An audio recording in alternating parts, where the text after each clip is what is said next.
Y News. Malacañang expresses confidence it has strong evidence to go against a questionable MRT3 maintenance deal. A lawmaker pushes in the Senate the ban on network locking by telecommunications firms in the country. And the lower house panel finds probable cause to impeach Chief Justice Maria Lourdes Sereno. Y News begins now.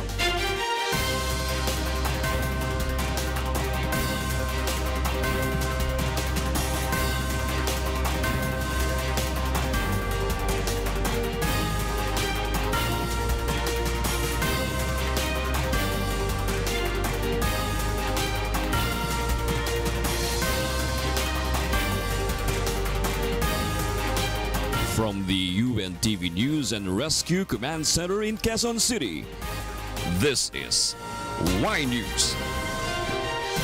Good evening. Malacañang is confident that it has strong evidence to go against a questionable MRT3 maintenance deal. Rosalie Cos will tell us why. Malacañang has documentary evidence on who benefited from the MRT3 maintenance deal during the last administration. Presidential spokesman Secretary Harry Roque says two whistleblowers approached him and said that the budget for the maintenance contract was divided into several parts. 1/3 of the fund went to a certain Pangasinan group, another part for political machinery, while the remaining 1/3 for the MRT maintenance. Sir, ilan po yung whistleblowers na lumapit sa inyo? Dalawa na po. Dalawa. They are from the DOTC po? Directly involved po sila sa MRT3. Roque says he will submit the evidence to the National Bureau of Investigation and the Department of Justice. Aside from this, the Secretary also promises to expose the information he is getting on the alleged anomalous maintenance contract of the past administration with Busan Universal Rail or BURI in the coming weeks. I have some documentary evidence already. Perhaps beginning next week, I will devote 1 day a week in disclosing facts and details about the plunder of MRT3. No? Meanwhile, Roque denies that one of the whistleblowers who approached him is former MRT General Manager Alvi Tangcol. The official also hopes that the Office of the Ombudsman is already doing its parallel investigation since the plunder and graft complaints have been formally filed against several past administration officials last year. Rosalie Cos, UNTV News and Rescue, Malacañang. A senator pushes for the passage of the Network Freedom Bill that seeks to prohibit network locking by telecommunications firms. Here's why from Nel Maribuhok. The Senate Committee on Trade, Commerce and Entrepreneurship begins to tackle the proposal to prohibit network locking by telecommunication companies. It can be noted that telecommunication firms lock the mobile devices of their postpaid plan users to their network. The Network Freedom Bill filed by Senator Sherwin Gatchalian explains the said system limits competition among telecommunication firms and the right of customers to choose which service they want. The contract might be sufficient already to make the consumer accountable on that subscription. Hindi na ho kailangan pa i-lock in phone. Consumer group Better Broadband Alliance notes network locking of mobile device is prohibited in countries such as Singapore, China, Chile, and Israel. We believe that, well, the carriers can be mandated to offer official unlocking on-demand services. For the Department of Trade and Industry, there is no need to lock the mobile devices of users to a single network if they are properly paying their bills. Because they would already see from the track record of the subscriber that he is not the type who will run away with a cell phone. On the other hand, telecommunication firms argue subscribers could have their mobile devices unlocked after finishing the terms of the contract.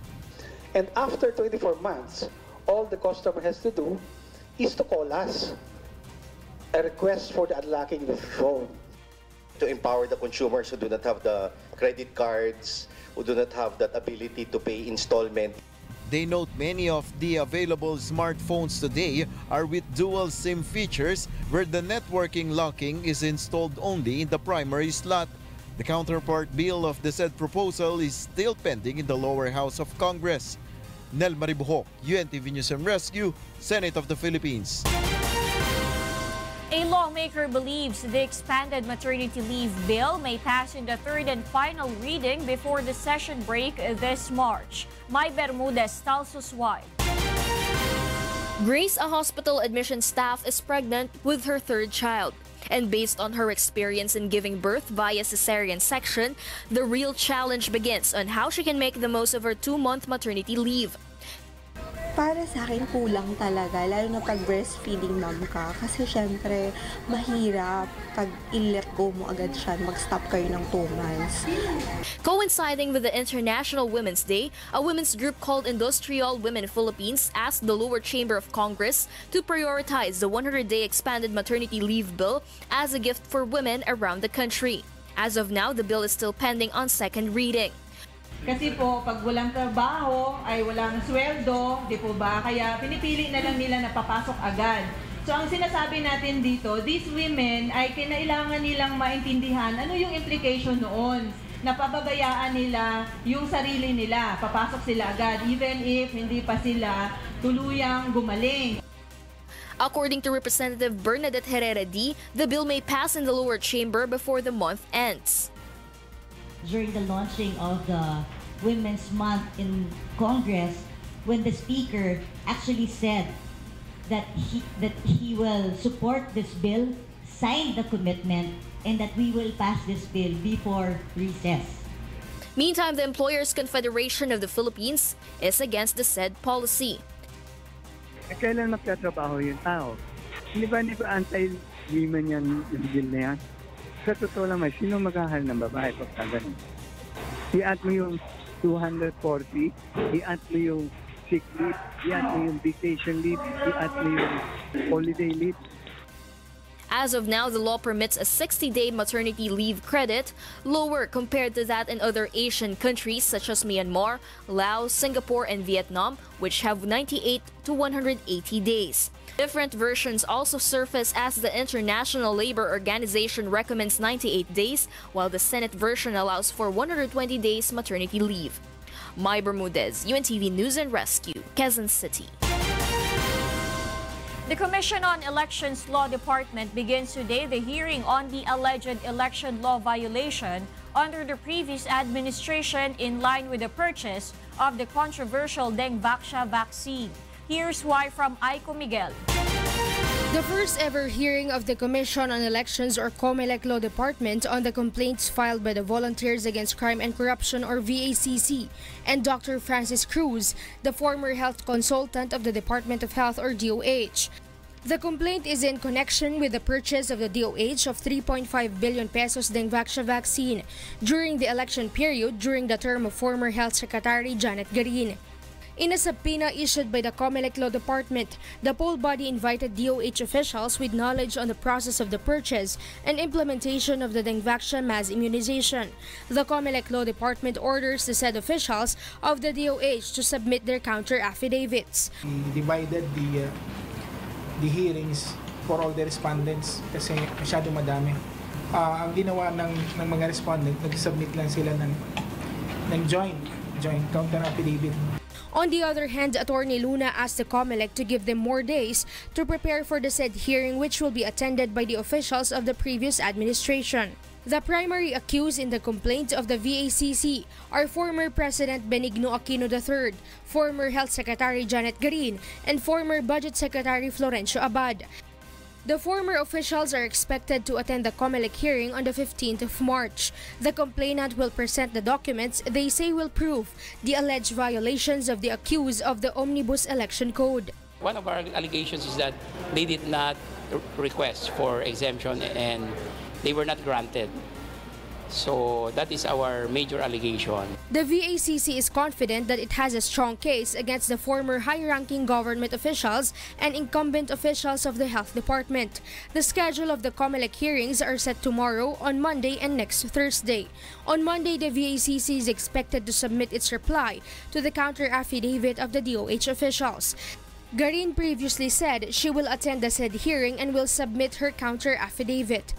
The COMELEC Law Department has yet to confirm if former President Benigno Aquino III will also attend the said hearing. Aiko Miguel, UNTV News and Rescue, Manila. The National Water Resources Board assures the public that the water supply will be enough for the whole of Metro Manila during the onset of the dry season. Monoxol will tell us why. The National Water Resources Board or NWRB said that strong rains helped to increase water level in Angat Dam. Thus, the agency assures that there will be no shortage in water supply in Metro Manila in the coming dry season. Currently, Angat's water level is at 206 meters, 10 meters higher from its normal level. Sa level naman ng dam, sa tingin po natin makakaya yon hanggang sa panahon na i-expect natin magkaroon ng mga pag-ulan ngayong mga Mayo o Hunyo. Water for irrigation is also enough for large areas of rice fields in Bulacan and Pampanga that regularly get water supply from Angat. But according to NWRB, the public still needs to conserve water. Nevertheless, the government is continuously looking for alternative source of water. Currently, Layban Dam in Tanay and Kaliwa and Kanan Dam in Quezon are under construction. These dams are being built as alternative sources of water for Metro Manila in case Angat supply becomes unavailable. Angat Dam will undergo rehabilitation to withstand strong earthquakes. Yung populasyon natin ay tumataas, lumalaki rin po yung pangailangan particularly sa tubig. Meanwhile, 8,000 households in Santolan, Pasig will be affected by the water service maintenance of Manila Water. From 10 p.m., water supply will be interrupted until 5 a.m. in tomorrow, Friday. Rowena de Peralta is preparing because she uses water for her small eatery. Napaka-importante po kasi number one yung sanitation. Kung walang tubig, paano mo lilinisan yung ingredients mo? Manila Water advises all affected residents to store enough water until the supply resumes. Mon Hokson, UNTV News and Rescue, Quezon City. The House Impeachment Committee is now working on the next stage of the impeachment process against Chief Justice Maria Lourdes Sereno. Here's why from Grace Casi. Voting 38-2, the House Impeachment Committee finds probable cause to impeach Chief Justice Maria Lourdes Sereno. After the voting, the committee will form a technical working body to write the articles of impeachment. This is the first time that an impeachment complaint filed in the lower house has gone through a committee hearing. Justice Committee Chairman Reynaldo Umali believes that after conducting 15 hearings, they were able to gather strong evidence against the Chief Magistrate. But Dinagat Island Representative Kakabag-Ao, who voted no in the committee, disagrees with Umali.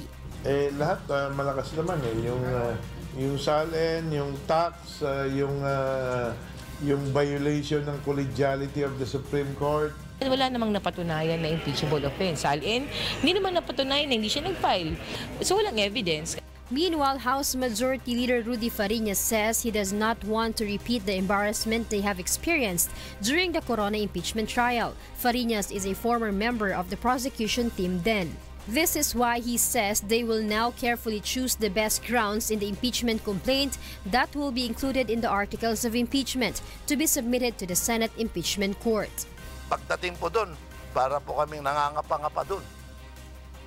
Napagsasabihan, napagtatawanan. On March 14, the committee is set to put a vote on the articles of impeachment before submitting it to the plenary. It will only take 1/3 or 98 votes from the plenary for the articles of impeachment to be submitted to the Senate Impeachment Court to formally start the trial. Grace Cassin, UNTV News and Rescue, House of Representatives. For the first time, Chief Justice Maria Lourdes Sereno slams the Congress for its unfair treatment of her.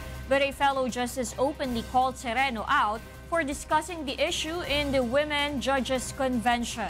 Roderick Mendoza will tell us why.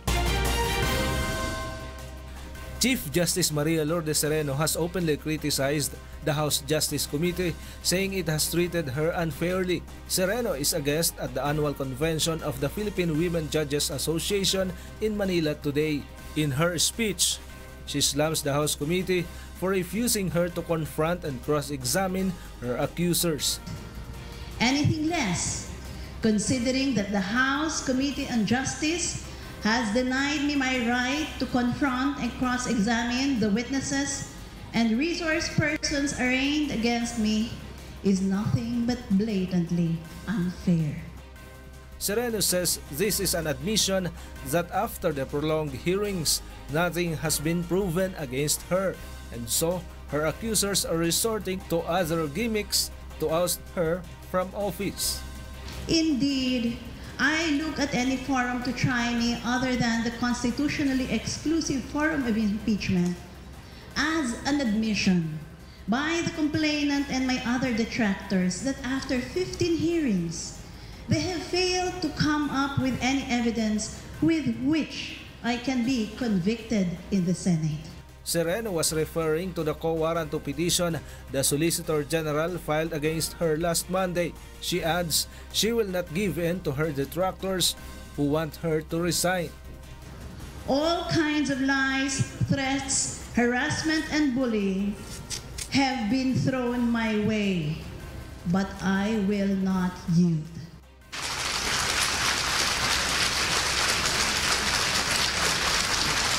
But Associate Justice Teresita Leonardo de Castro immediately chided Sereno.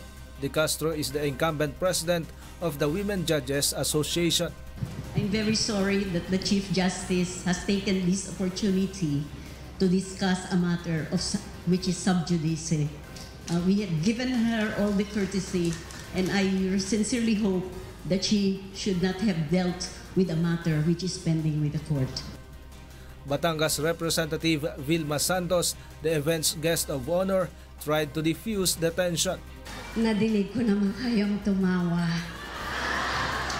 Kanina pa po ang bigat-bigat ng loob ko. Pwede ba kwentuhan na lang tayo? Just to make the environment and the ambience more lighter and fun. Sereno and De Castro refused to talk further about the incident. Roderick Mendoza, UNTV, News and Rescue, Manila. Let's take a look at the traffic situation now along some major roads in Metro Manila. On 5th Avenue in C3 Caloocan City, vehicles are fast-moving on the lane going to A Mabini. The traffic is also green and go on the lane going to A Bonifacio. On Mega Q Mart, there is a slight delay on the lane going to Monumento. The traffic is also light to moderate on the lane going to Cubao.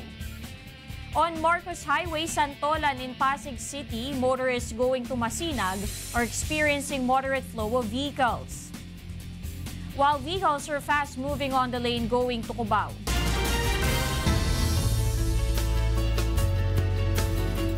The Department of Social Welfare and Development accords the Members Church of God International or MCGI with Panata Ko sa Bayan Award for this year. Jo Anano will tell us why. Members of the Church of God International or MCGI regularly participates in the repacking of relief goods at the warehouse of the DSWD, especially in times of calamity when many people are in dire need of supplies. Examples were when Super Typhoon Yolanda and Typhoon Vinta hit Mindanao, when the war in Marawi City broke out, and when the Mayon volcano erupted. For its efforts to cooperate with the humanitarian relief operations of the agency, among other reasons, the Department of Social Welfare and Development or DSWD accords MCGI with the Panata Ko sa Bayan Award for this year. The Panata Ko sa Bayan is an award given to various groups and individuals active in cooperating with the DSWD in pushing for its advocacies and efforts to help the poor and Filipinos who are in need. The MCGI is thankful for the said award. Katulong ng pangangasiwa. Una po sa lahat, ating lagi namang ipinagpapasalamat sa Panginoong Diyos ang bawat pagkakataon na ibibigay sa atin na maging munting kabahagi tayo sa paggawa ng mabuti sa anumang pagkakataon. Ito naman ay dahil sa natutunan natin sa matyaga na pamamatnugot at pagsubaybay ni Brother Eli Soriano and of course ni Kuya Daniel Rason. The DSWD is hoping that the MCGI never stop being active in helping the agency in its projects aiming to help the poor. I would like to express the heartfelt gratitude and congratulations to MCGI for having partnered with DSWD. Their work has really been of great help to us, especially during times of calamities when we need more hands in order to deliver the goods. And so to you, Brother Eli and Brother Daniel, and to your members, thank you very much from the DSWD. Joanano, UNTV News and Rescue, Quezon City. Next on Y News. A lawmaker wants to study possible reversal of poll decision to purchase Smartmatics vote counting machines. The Cebu City government plans to close down the construction company that owns a bunkhouse that recently collapsed in Barangay Luz. Y News will be right back. I'm Darlene Basingan. Stay tuned for Angelo Castro III. Good evening.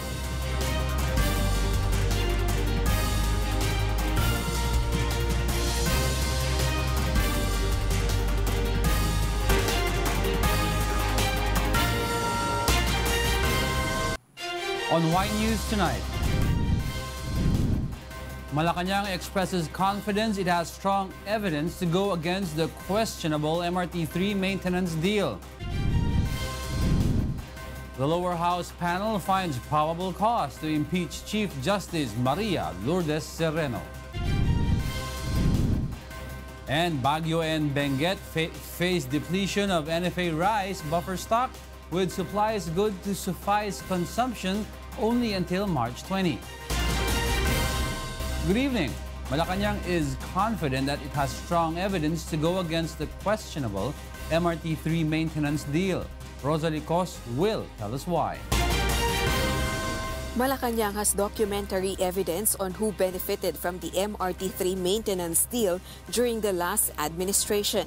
Presidential spokesman Secretary Harry Roque says two whistleblowers approached him and said that the budget for the maintenance contract was divided into several parts. 1/3 of the fund went to a certain Pangasinan group, another part for political machinery, while the remaining 1/3 for the MRT maintenance. Sir, ilan po yung whistleblowers na lumapit sa inyo? Dalawa na po. Dalawa. They are from the DOTC po? Directly involved po sila sa MRT3. Roque says he will submit the evidence to the National Bureau of Investigation and the Department of Justice. Aside from this, the Secretary also promises to expose the information he is getting on the alleged anomalous maintenance contract of the past administration with Busan Universal Rail or BURI in the coming weeks. I have some documentary evidence already. Perhaps beginning next week, I will devote 1 day a week in disclosing facts and details about the plunder of MRT3. No? Meanwhile, Roque denies that one of the whistleblowers who approached him is former MRT General Manager Alvi Tangcol. The official also hopes that the Office of the Ombudsman is already doing its parallel investigation since the plunder and graft complaints have been formally filed against several past administration officials last year. Rosa Licos, UNTV News and Rescue, Malacañang. A senator pushes for the passage of the Network Freedom Bill that seeks to prohibit network locking by telecommunication firms. Here's why from Nel Maribojo. The Senate Committee on Trade, Commerce and Entrepreneurship begins to tackle the proposal to prohibit network locking by telecommunication companies. It can be noted that telecommunication firms lock the mobile devices of their postpaid plan users to their network. The Network Freedom Bill filed by Senator Sherwin Gatchalian explains the said system limits competition among telecommunication firms and the right of customers to choose which service they want. The contract might be sufficient already to make the consumer accountable on that subscription. Hindi na ho kailangan pa i-lock in phone. Consumer group Better Broadband Alliance notes network locking of mobile device is prohibited in countries such as Singapore, China, Chile, and Israel. We believe that, well, the carriers can be mandated to offer official unlocking on-demand services. For the Department of Trade and Industry, there is no need to lock the mobile devices of users to a single network if they are properly paying their bills. Because they would already see from the track record of the subscriber that he is not the type who will run away with a cell phone. On the other hand, Telecommunication firms argue subscribers could have their mobile devices unlocked after finishing the terms of the contract. And after 24 months, all the customer has to do is to call us a request for the unlocking of the phone. To empower the consumers who do not have the credit cards, who do not have that ability to pay installment. They note many of the available smartphones today are with dual SIM features where the networking locking is installed only in the primary slot. The counterpart bill of the said proposal is still pending in the lower house of Congress. Nel Maribuho, UNTV News and Rescue, Senate of the Philippines. The Cebu City government plans to close down the construction company that owns the bunkhouse that recently collapsed in Barangay Lourdes. Aiko Miguel will tell us why. We're going to stop his business, not only bunkhouse.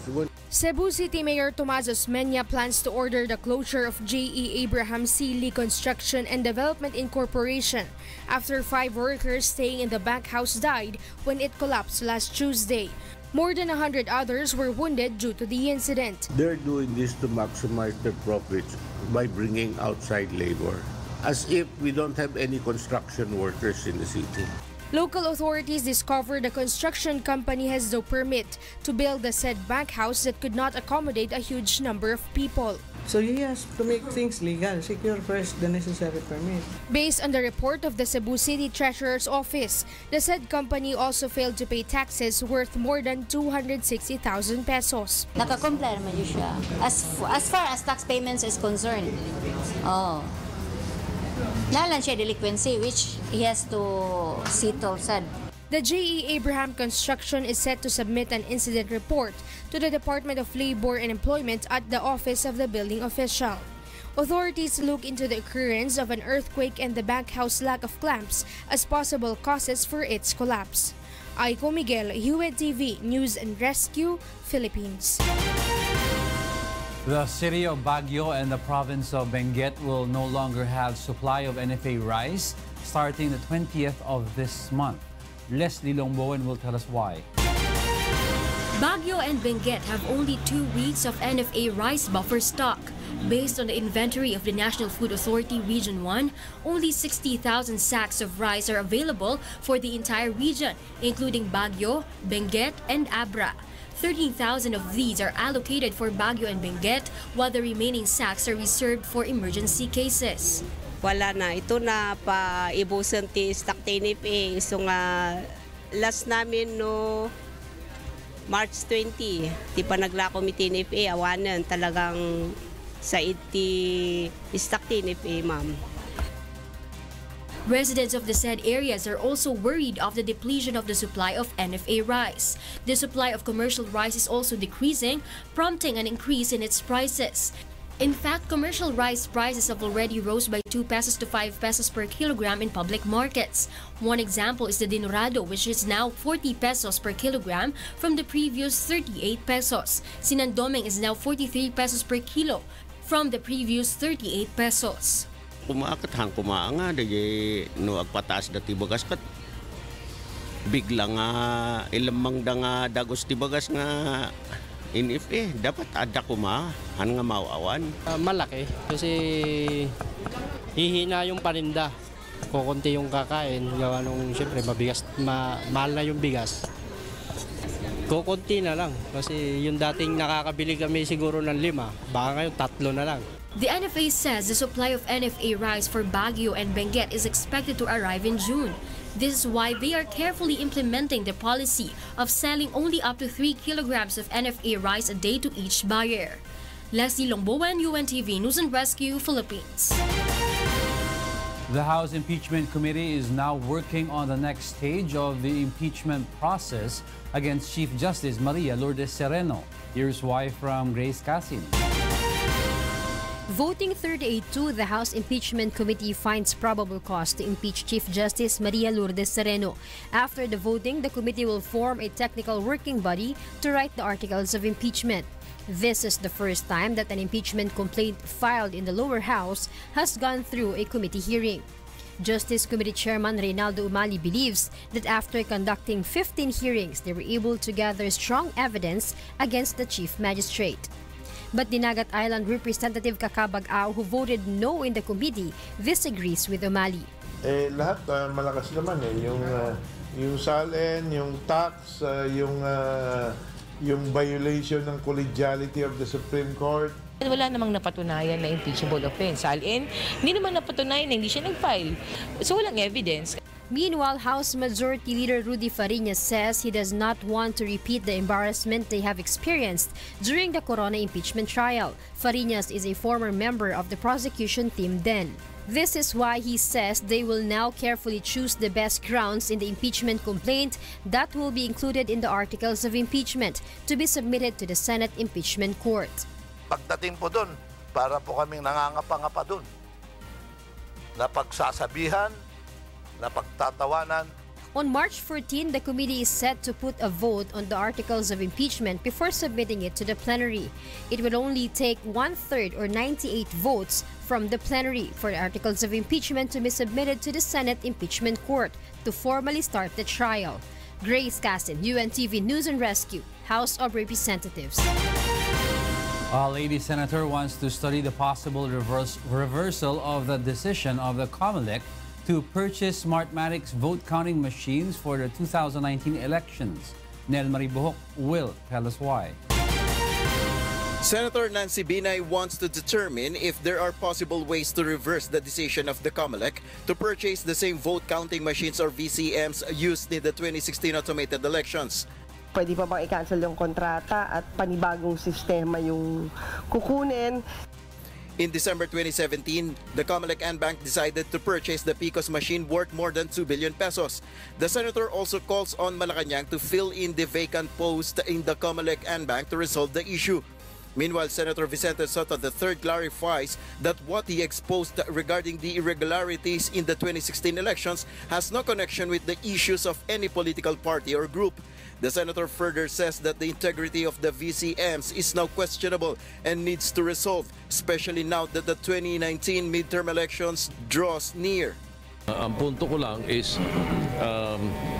pumasok na naman ang ating gobyerno sa Smartmatic na unresolved pa yung mga problema. At itong biring up kong problema ito ay kakaiba pa ito. Wala itong kinalaman doon sa mga protesta ng mga kandidato. Nel Maribuhok, UNTV News and Rescue, Senate of the Philippines. Authorities in Quezon City and Laguna arrested 18 men in separate police operations last night. Bernard Dadis will tell us why. The Quezon City Police District or QCPD Station 2 arrested drug suspects identified as Ramil Come alias Bukol and Piley Pangilinan in a buy-bus operation in Barangay Bagong Pag-asa last night. Police confiscated from Come and Pangilinan 3 packs of suspected shabu, drug paraphernalia, buy-bus money, and a caliber pistol. The chief of the QCPD station says alias Bukol had been under a 3-week surveillance before they conducted the operations. The suspect, however, denies the allegations. Hindi po ako nakikita. The Quezon City Police also nabbed 5 men caught in the act of using shabu in a nearby home during their anti-illegal drug operations. The arrested men are identified as Arche Come, Jennifer Derama, Narding Abelyama, Jason Villas, and Martel Songko. The suspects are now detained at the QCPD Station 2 and are facing charges for violating the Comprehensive Dangerous Drugs Act of 2002. Meanwhile, the Laguna Police arrested 11 men in Calamba, Laguna last night. The anti-illegal drug operations targeted Edgardo Castillo. However, operatives are also caught other 10 men in the act of using illegal drugs while inside the home of the suspect. Nung pinasok nga po nila yung bahay, ay positibo po na nagkakaroon po ng pot session po doon at nagresulta po ito sa pagkaka-aresto pa po ng 9 na tao. Authorities confiscated from the home of the Castillo 8 sachets of suspected shabu, drug paraphernalias, and 500 peso buy-bus money. Bernard Dadis, UNTV News and Rescue, Philippines. Authorities arrest an active member of the Philippine Army in a drug buy bust operation in Quezon City. Jonano will tell us why. This army officer was not able to resist the arrest of the Quezon City Police District after he was caught selling illegal drugs. The suspect is identified as Second Lieutenant Hamel Abubakar. The QCPD and Task Force NOAA of the Armed Forces of the Philippines or AFP conducted the said buy-bust operation past 10 last night. However, the suspect noticed that the persons he was transacting with were operatives. That's why he immediately went inside his vehicle. The operatives chased the suspect until he was captured in Barangay North, Fairview, Quezon City. Aside from Abubakar, also arrested were his companions Aliba Asmila and Muhar Masikuin Mamalampak, who both peddled illegal drugs. Authorities discovered the illegal activity of the army officer after two previously arrested drug suspects identified him as their supplier of illegal drugs. So after that, because of that information that a certain second lieutenant of the Philippine Army is one of their suppliers, we immediately coordinated with the Armed Forces of the Philippines. Ang ginagawa kasi sir, yung kaibigan ko, kinukontak lang ako. Bali, ako lang nagiging tulay sir, dumadaan lang sa akin yung kwan nila sir, yung mga paninda nila sir. Aside from several grams of suspected shabu, authorities also confiscated high-caliber guns and hand grenade from Abubakar. The suspects are facing charges for violating the Comprehensive Dangerous Drugs Act of 2002 and illegal possession of firearms and explosive. Abubakar was supposed to be assigned as a platoon leader of the 83 Infantry Battalion in Pili, Camarines Sur if he was not arrested. Jonano, UNTV News and Rescue, Quezon City. The PNP Highway Patrol Group Director reshuffles personnel of the Highway Patrol Group in Regions 9 and 10. Leah Ilagan will tell us why. Philippine National Police Highway Patrol Group Director Police Chief Superintendent Arnel Escobal reshuffles the personnel in Regions 9 and 10 after receiving complaints of extortion activities. A recent extortion activity involved Police Senior Inspector Rolando Rigat, Chief of Highway Patrol Team in Iligan, and his man SPO2 Crisanto Bernardo, wherein they threatened a motorist to give them 3,000 pesos.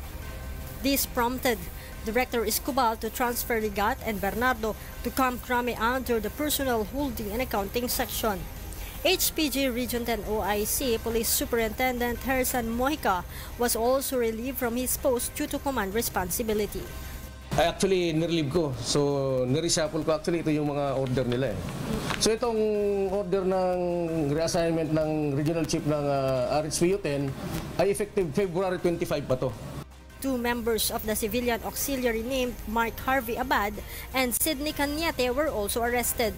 Escobal reminds the public not to give in to errant policemen. Instead, report it to their office for the immediate action.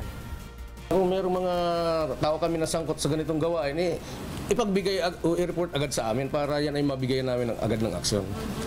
Aside from 3,000 pesos, the authorities also recovered 5,000 pesos from Rigat's drawers. Leah Ilagan, UNTV, News and Rescue, Camp Crame. Up next on Y News. Malacañang awaits for lists of UN Special Rapporteurs who will conduct investigations on the Duterte admin's anti-drug war. The Bureau of Internal Revenue files million pesos tax evasion case versus online news agency Rappler.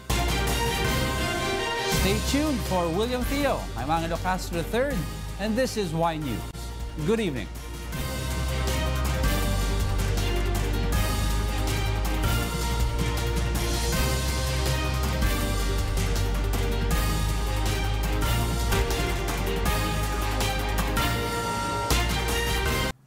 Here are the headlines on Y News Tonight. Malacañang expresses confidence it has strong evidence to go against the questionable MRT-3 maintenance deal. The lower house panel finds probable cause to impeach Chief Justice Maria Lourdes Sereno. Formal charges filed against 10 members of the Aegis Juris Fraternity for the death of hazing victim Horacio Acho Castillo III. Good evening. The House Impeachment Committee is now working on the next stage of the impeachment process against Chief Justice Maria Lourdes Sereno. Here's why from Grace Casin. Voting 38-2, the House Impeachment Committee finds probable cause to impeach Chief Justice Maria Lourdes Sereno. After the voting, the committee will form a technical working body to write the articles of impeachment. This is the first time that an impeachment complaint filed in the lower house has gone through a committee hearing. Justice Committee Chairman Reynaldo Umali believes that after conducting 15 hearings, they were able to gather strong evidence against the Chief Magistrate.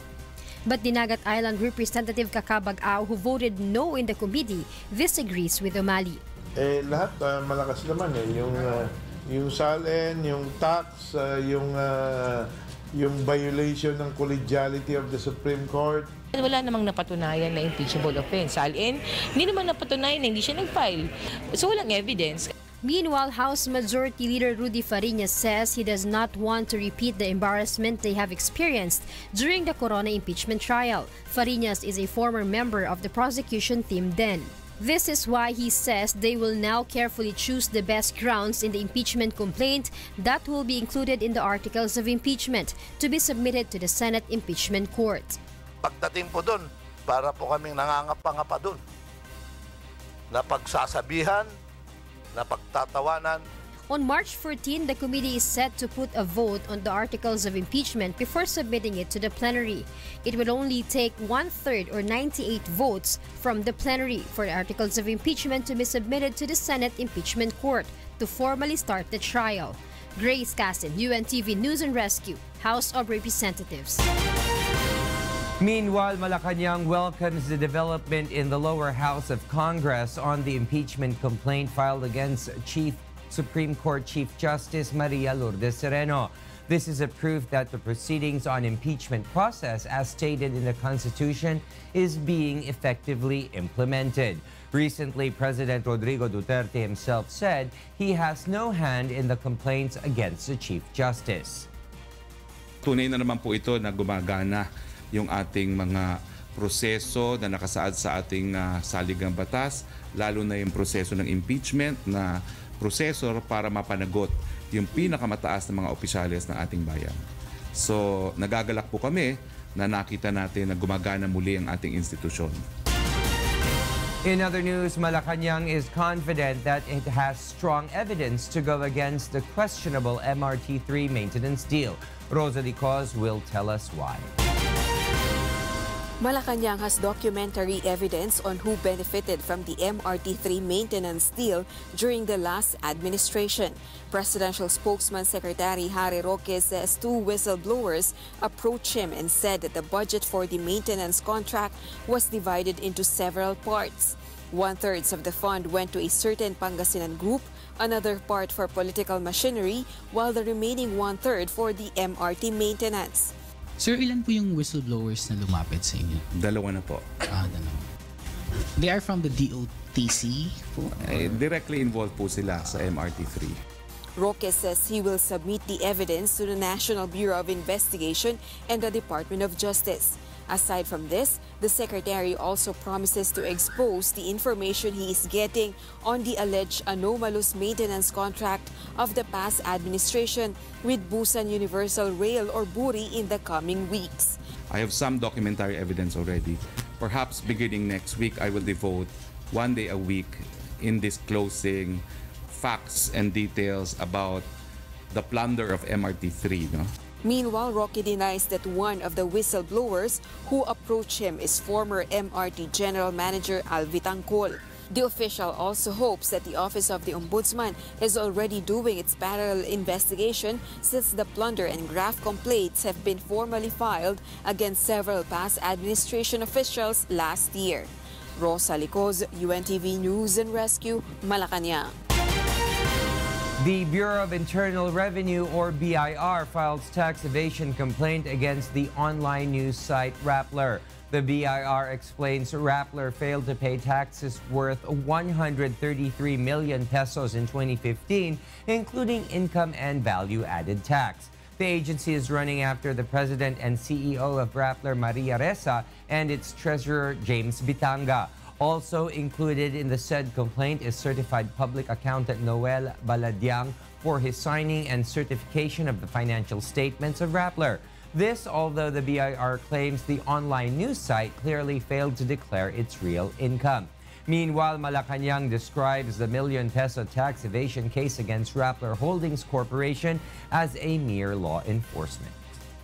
Ang batas pinapatupad. Kung meron talagang hindi nabayarang buwis, dapat managot. At kung ako naman ay nakatanggap siguro ng ganong kalaking halaga na $1.5 million, ako mismo magbabayad na ako ng buwis. Malacañang awaits for the list of special rapporteurs recommended by the United Nations Secretary General who will possibly conduct investigations on the anti-drug war of the Duterte administration. This after the Duterte government refused to allow UN Special Rapporteur Agnes Calamard to conduct the investigation on the matter, calling her biased and conclusive in the issue. Meanwhile, President Duterte ordered the military and police not to talk to those who will conduct the investigations, whoever the rapporteur will be, or to anyone from human rights organizations. The last word that I had with the SFA in this regard is apparently the UN Secretary General said that they will be proposing names. We're awaiting the names. Names of new rapporteurs. Possible rapporteurs, no? So that's where we are.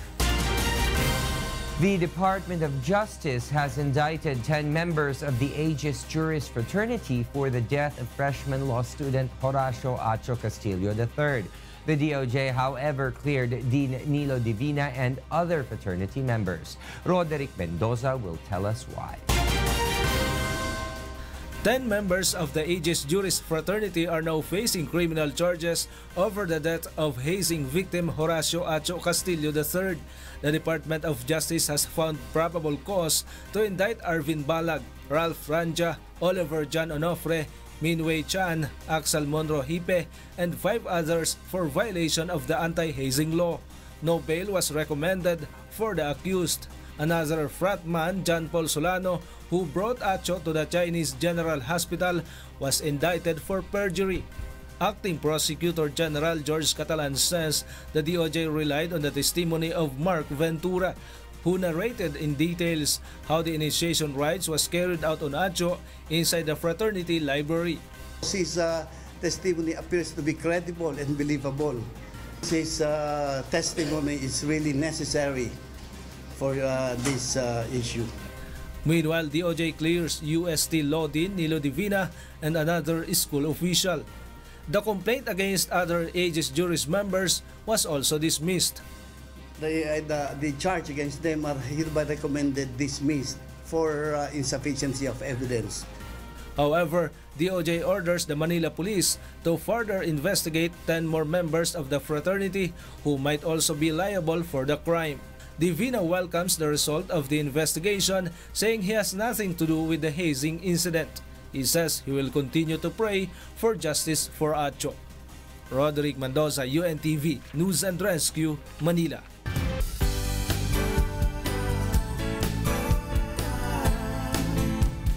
The senior citizens in an elderly facility in Singapore were able to finally see the person they have been waiting for in 5 years.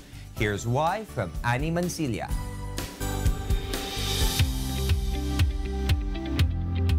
The Members Church of God International gave a special day for the elderlies of the Lengkok Bahru Senior Activity Center last March 3rd.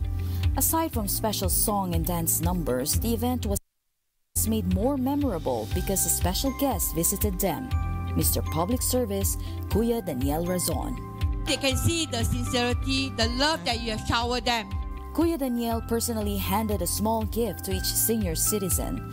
The elderlies were very glad and were game on in taking pictures with Kuya Daniel. The MCGI has been conducting visits at the said elderly care facility for 5 years now. They have long been waiting to see Kuya Daniel in order to personally thank him. And the day has come when they did not just see him, but also hugged him. As a form of gratitude, they prepared a personalized gift for Kuya Daniel. On behalf of SAC, Brother Daniel, there is a little gift because actually this gift was sold by an ama who is 90 years old. Meanwhile, Kuya Daniel expressed gratitude and delivered a message to the organizers and senior citizens. Kuya Daniel vows to continue providing help in any way God allows together with Brother Eli Sereno and the MCGI. And if there are things that you think we can do for you as well, please let us know so that we can at least grant small wishes of our elderlies here in this facility. And we always pray for your good health and that may God give you blessings and guide you in your days to come. In behalf of all the members of the Church of God International, as well as Brother Eli Soriano, who's also sending his regards to all of you. Again, thank you so much for giving us this opportunity. Ani Mancilia for Serbisyong Kasambahay. Those are the reasons behind the news of March 8, 2018. I am William Theo. And because we need to know, we will always ask why. Thank you for watching Y News.